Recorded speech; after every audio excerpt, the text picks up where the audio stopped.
Кийинки аятка өтө турган болсок. Кийинки аят эмне? Иә. Малики яумиддин, а? Машалла. Билебиз, а?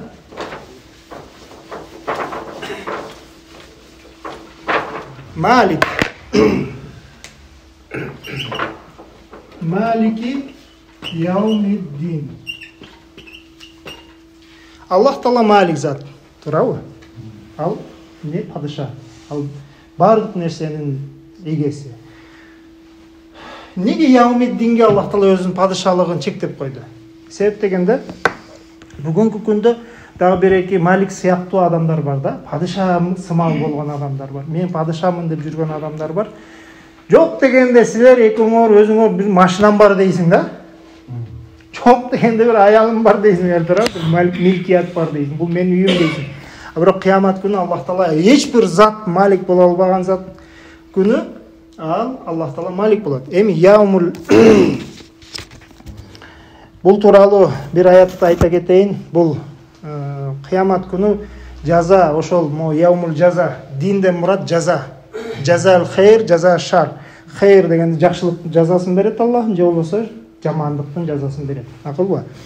Эми ошол күнү биздер, сиздер кандай гарантиябыз бар? Аллах Тааланын мээримине калышыбызга болгон эле ыйманыбыз бар да. Пайгамбарым Ибрахим алейхиссалам ошо дуасынан бир көрсөк, не дейт ал? Шуара сүрөсүнүн 82 аятында ал айтат: "Валлади" дейт. Ушундай бир затка касам. "Атмау айягфира ли хатиати." Мен үмүт кылам дейт. Үмүт кылам кыямат күнү, яумаддин, жаза күнү дейт. Нет, мен каталарымдын бардыгын мага кечирип берет деп үмүт кылам дейт. Көрүңүздөр, биз бул дуаны кылышыбыз керек. Бул бир. Экинчиден, бул пайгамбар айтып отурат. Пайгамбарларда ката болушулугу мүмкүн эмес. Алар ката кылбайт, алар маасум. Бирок ал ошончалык маасум болсо дагы менин катамды, мен ушу бир ката кетирип койдум деп өзүнүн деңгээлиндеги болгон каталарды дагы кичинекей бир болбогон кыпырдаган болгон бир катасын дагы үмүт кылып отурат, Аллах меникин кечирип койсун ошол кыямат күнү депчи. Караңыздарчы. Биз эми болсо күнүнө канча деген ар бир зат өзүнүн нафсысын билүүчү зат. Ал не ката кетиргенин билет, не жумуш кылганын билет, не кемчилик кылганын билет, не күнөө кылганын билет. Ошондуктан биз дагы не кылышыбыз керек экен? Могу күнгө жетпестен не кылышыбыз керек? Истигфар айтышыбыз керек. Акылбы? Малики яумиддинди жөн эле күндө 5 жолу окуйбуз, алхамдулиллахи раббил аламин деп, туурабы? Ошол Малики яумиддинге келгенде ошол күнгө жетпестен мен Аллах Тааладан кечирим сурап калышым зарыл. Машалла. Кийинки аятыбыз кандай эле? Ияка. Ияка нa'буду. Ияка. Мен жазган кичине мындай неме болуп кетип атат. Кечиресиздер. Ияка. Бул жерде таксис бар. Бир гана сага депчи. Бир гана сага эмне кылабыз? Ибадат кылабыз, туурабы? Менин монтуп Аллаху акбар деп турганым сен үчүн гана. Бирөө үчүн эмес, бирөө угупсун эмес, көрсүн эмес, бир гана сен үчүн. Ияка нa'буду. Эми ибадат нa'буду. Нa'буду. Биздин ибадатыбыз эмне нерсе менен болуш керек?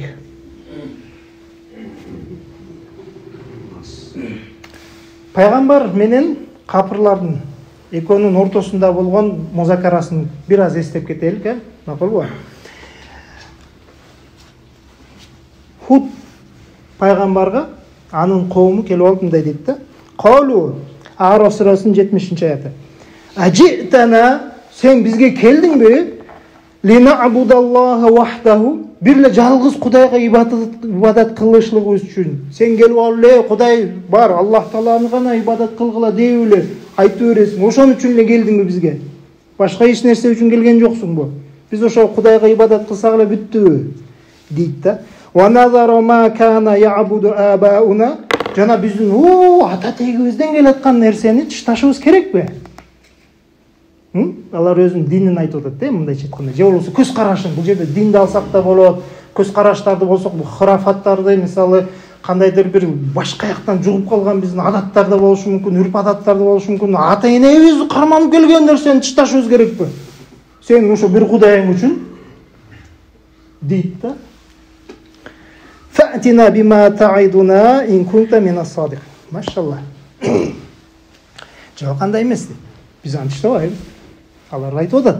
Алар ошол нерсе атасынан келгендиги нерсени өтө катуу карманып, Кудайдан келген пайгамбарды буйрукту кабыл кылбай жатат да.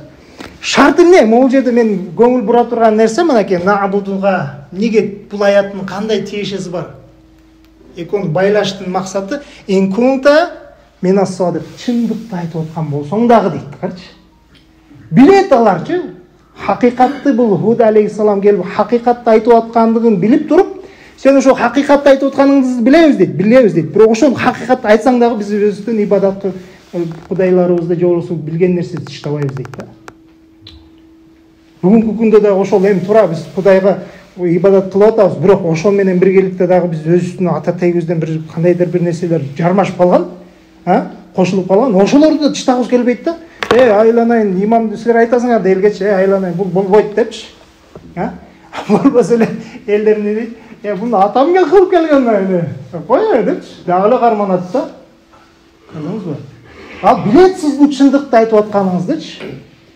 Көрдүңүзбү? Мына биздин ибадатыбыз сыдык менен болушулугу шарт да, чындык мененчи, чындык менен. Эгерде кандай эмнеге айттык, ияка депчи, сага гана депчи, ибадатыбыз сага гана. Эми ортодо бир нерсе аралашып кете турган болсо аны тышташыбыз керек. 30% баягы илгеркибиз жугуп жүрө берсин дегендерден айланайын болбойлук да. Макулбу? Кийинкиси. Наабудудан кийин эле бар эле бу жерде.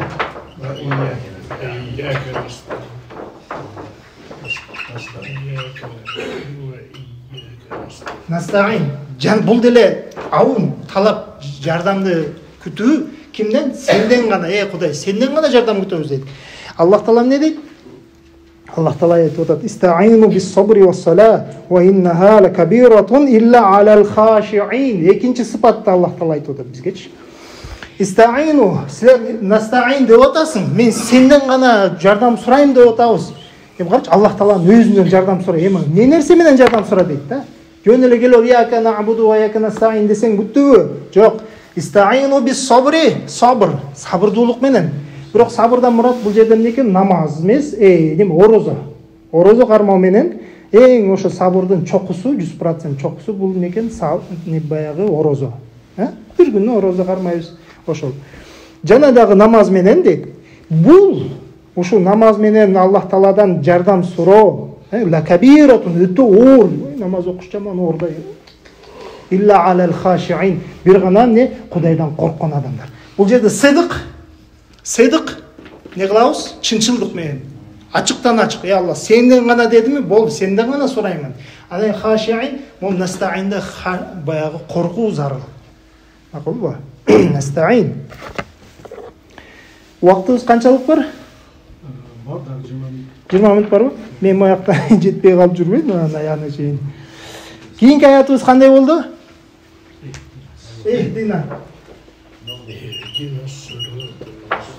Дина. Дина соротал мустаким. Кудайым, о жараткан, бизди не кыл дедик? Хидаят кыл дедик, Бириң намаз окуган кезде эхди деп айтып көрдүңөр беле? Мени түз жолго сал деп айтып көрдүңөр беле? Ошо багымдаттын намазын окуп атабыз да, Фатихан Аллаху акбар деп окуп атабыз. Могу нанын ордуна нени я мутакаллимди койсок болобу могу жерге? Могу жерге яны коюп, эхди мени не кыл дейт? Сиротал мустакимга хидаят кыл деп кимибиз айтабыз? Айта элекпиз, Биз баарыбыз айтабыз, бизди хидаят кыл депчи. Бизди деп коебуз дагы. Баарыбыздычы, ким эле болбосун, ким эле аманту биллахи деген болсо, ошон баарыбызды хидаят кыл деп коюп, хидаятыбызды сурайбыз дагы, башка момун немелерди не кылабыз? Жамандайбыз. Ошол эле биздин иман келтирген тууганыбыз бар. Жанында эле бир сапта турат. Артынан ошонун бейишке кирип кетишине ыраазы эмесмин да. ыраазы эмесмин. Неге? Себеп дегенде бунун көз карашы бир аз мындайраак да. Бир аз мындайраак. Бул мен А десем бул Б дейт да.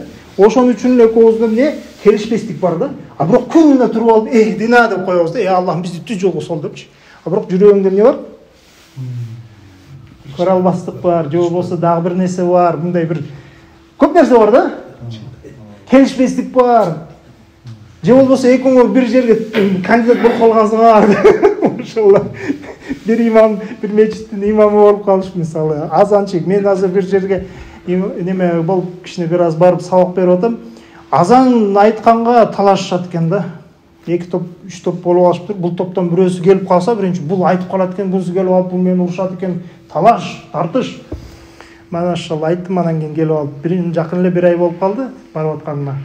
Менен өткөнүң, экзаменден өткөнүң азандан айтасың дедим. Менен экзаменден өткөнүң имамчылыкка чыгасың. Болбосо, кимиси биринчи туруп калса эле имам экен да. Жучин. Анан тигини жаман көрөт да, наркынычы. Кантип сен эхтина сыротол мустаким деп айтасың, тетигин жаман көрүп алып. Кичине ойлонойлук, кичине акыретибизди ойлойлук. Бул могу сыротол мустакимге эмне экен? Могу жерде эмне бар?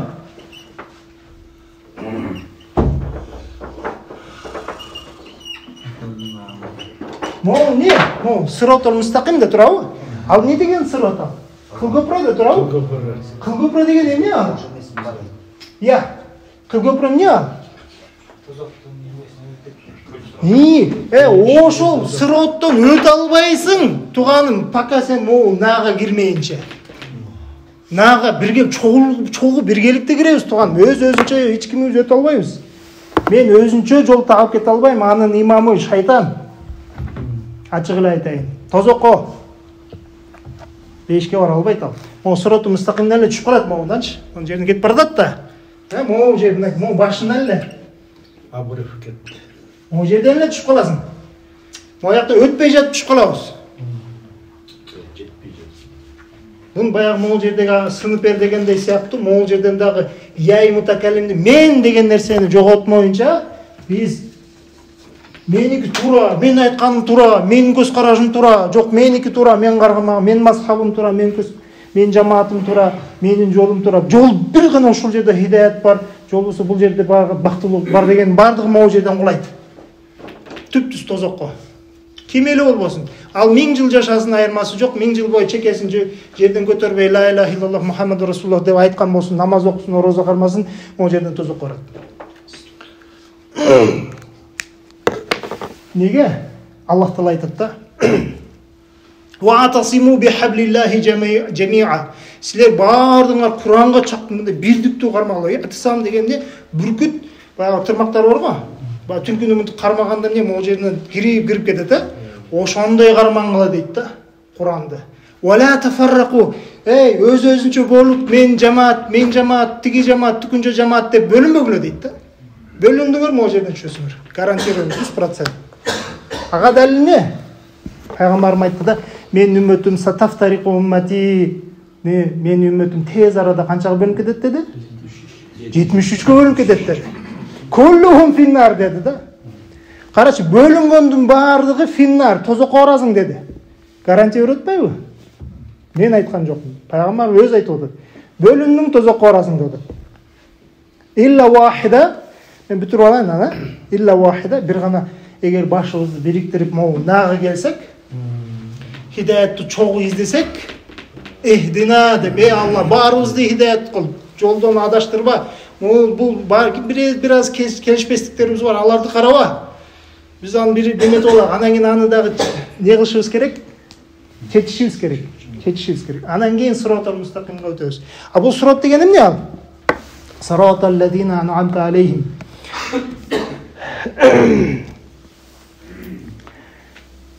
Мисалы азыр ихтина тууралуу бир аятта айта кетейин. Фахадаллаху лазина аману. Аллах Таала иман келтирген адамдарды түз жолго салат дейт. Лимахталафу фихи минал хакки биизнихи. Алардын ортосунда бир аз келишпестиктер болот дейт. Бирок Аллах Таала өзүнүн буйругу менен, уруксаты менен ошол акыйкаттан алар адашкан же болбосо келишпестик жагынан түз жолго салып коет дейт Аллах Таалачы. Макулбу? Валлаху яхди ман яшау иля сирати мустақим. Бұл сират мустақимге қалаған кишисин түз жолго салат. Қалаған салат.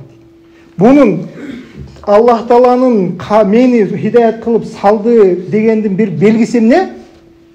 Белгиси ихтилаф, карама-каршылык, келишпестиктерди жоюу. Ошол келишпестиктерди эгерде биздин ортобузда бир келишпестик боло турган болсо, ошол нерсени биз эгерде жазып жоготуп бирдикке келе ала турган болсок, биз ошол белги болуп атат, ихтина сиротул мустақимге түшкөнүбүздүн белгиси. Качан канчалык ажырай бере турган болсок, билиңиздер тозок болот. Гарантиясы менен.